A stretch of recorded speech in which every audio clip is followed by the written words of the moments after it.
माननीय राष्ट्रपति जी, माननीय उपराष्ट्रपति जी, माननीय prime minister Narendra Modi ji, BJP party से द्वितीय पिता को वंदन करते हुए, माननीय सभी मंत्रिमंडल के सभी को वंदन करते हुए, संतों, भक्तों, सत्संग प्रेमियों को सबको वंदन करते हुए, माननीय, मैंने सुना था आचार्य जो देवकी नंदन जी हैं, अनिरुद्ध आचार्य जी हैं और प्रभु प्रेमानंद महाराज जी हैं, उन्होंने कहा था कि नारी कब और कौन से सन में व्यास गद्दी यानी व्यास मंच पर बैठी थी।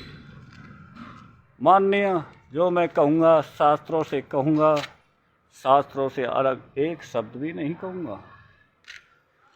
गीता सुगीता कर्तव्ये किमन्ये शास्त्र विस्तरम याम स्वयं प्रज्ञानाम मुखार विंद कृष्ण वर्तता। यानी अष्टावक्र गीता भी है तो प्रभुपाद गीता भी है और गर्भ गीता भी है। गीता 3 प्रकार की है। महोदय, एक बार राजा जनक की सभा हुई। राजा जनक की सभा में बड़े बड़े दूर दूर के देश के राजा सम्मिलित हुए, ज्ञानी, बड़े बड़े विद्वान, ब्राह्मण, अनेकानेक सत्संग प्रेमी स्थापित हुए। उनका एक लक्ष्य था, जो शास्त्रा में पास होते थे उन्हें राजा जनक मुंह मांगे धन दिया करते थे।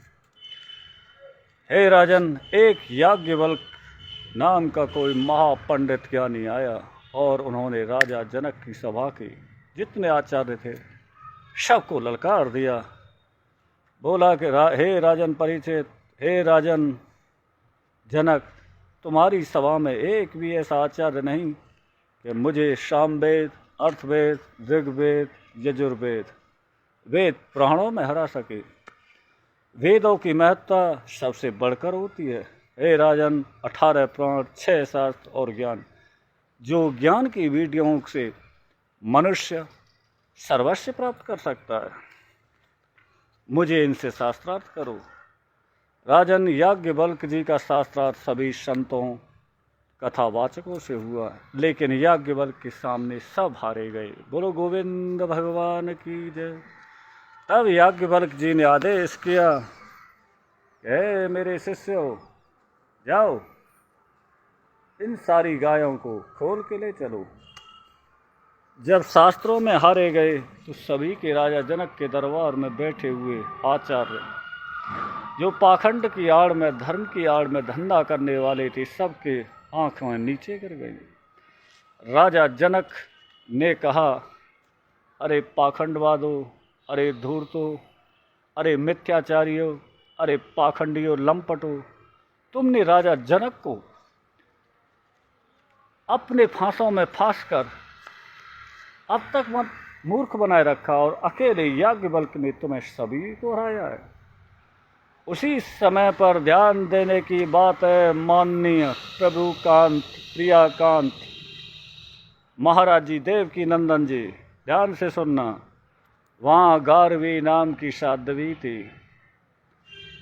देवकी नंदन, अनुराध आचार्य जी और प्रेमानंद महाराज जी और तमाम महाराज जी हैं। जैसे कि तुमने जया किशोरी पर एक तीर चलाया था, तो Pawan Kumar BJP party, Ajay speaker और अजय शास्त्री, तुम पर भी एक तीर चलाता है। मेरे प्रश्नों का उत्तर देना, मैं तुम्हारे प्रश्नों का उत्तर दूंगा। जो तुमने नारियों पर, जया किशोरियों पर तीर चलाया था। गार्गी ने कहा, हे याज्ञवल्क्य जी, अभी तुम पूर्ण रूप से विजय नहीं हुए, नारी शक्ति भी अभी यहाँ खड़ी है। राजा जनक ने कहा, अहो हमारे भाग्योदय हुए कि नारियों में भी ऐसी ज्ञानी हैं।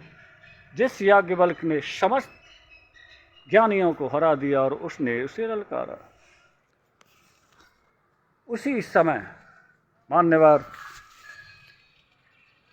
गार्गी को व्यास मंच यानी कथा मंच पर बैठाया और याज्ञवल्क्य जी का और गार्गी का इस प्रकार शास्त्रार्थ हुआ जैसे भीष्म और अर्जुन का युद्ध हुआ जैसे भीष्म, अर्जुन का युद्ध हुआ जैसे कर्ण और पार्थ अर्जुन का युद्ध हुआ, महाभयंकर युद्ध हुआ, लेकिन वो युद्ध अस्त्र शस्त्रों से थे और यह युद्ध शास्त्रों का था। जैसा कि भगवत गीता अध्याय 9 श्लोक नंबर 2 में बताया है, राज विद्याम राजगुराम पवित्र विदम उत्तम प्रत्यक्ष अवगरम सब प्रथम अप, यानी सब प्रकार से गार्गी ने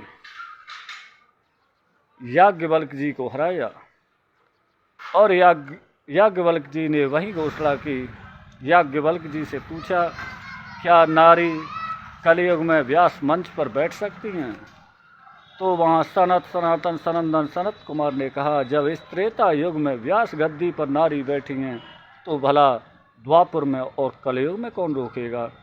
इसलिए जो मिथ्याचारी आरोप लगाते हैं बिना शास्त्रों के पढ़े हुए, उन पर आरोप मत देना। अष्टावक्र गीता की ये कथा पढ़ लेना और याज्ञवल्क्य और गार्गी जी के प्रश्न पढ़ लेना, तुम्हें उत्तर मिल जाएगा। 6 अंश में प्रश्न उठा पवन कुमार फेसबुक लाइट ऑन तो चीहट से। 6 अंश किसे कहते हैं, इसकी पृथक भिन्न भिन्न भूमिका बता देना।